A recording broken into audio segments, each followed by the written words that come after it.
What's up, everybody? This is Donald Rolle, handling the word with you once again. This is Luke chapter 24, verses 28 to 32. And it says, as they approached the village to which they were going, Jesus acted as if he were going further.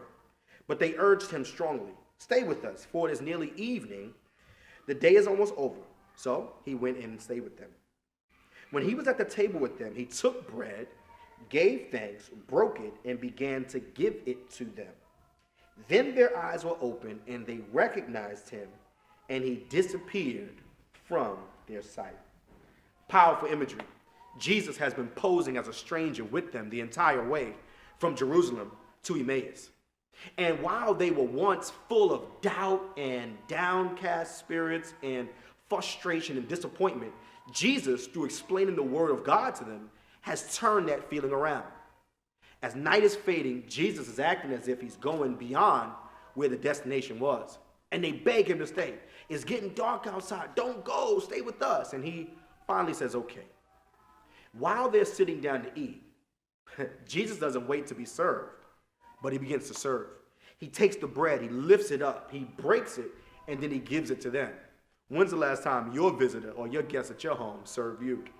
Well, anyway, Jesus serves them the bread, and the moment he gives the bread out after breaking it, their eyes are open, and they're like, oh my goodness, it's you. It's you, Jesus. The whole way through, you were with me.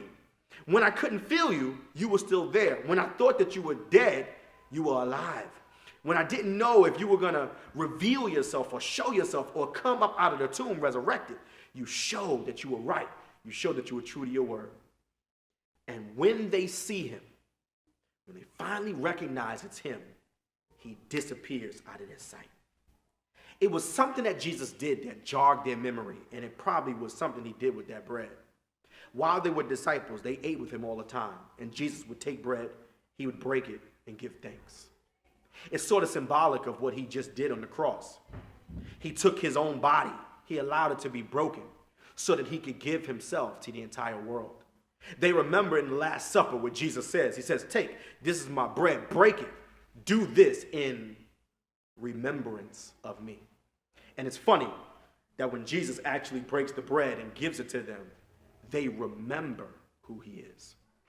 Maybe our experience with Christ will become more enriched and more powerful if we would remember more often than not what he did on the cross for us.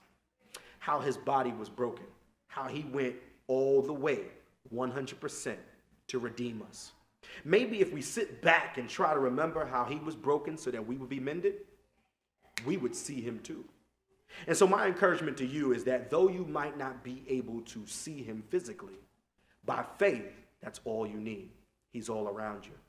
And so hopefully you'll journey well. And after he revealed himself, they said that they went back to Jerusalem.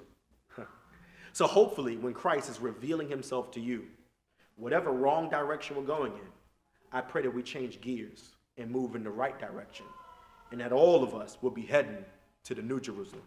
Man, it was good being with you guys. Study the word as I will be too. Peace.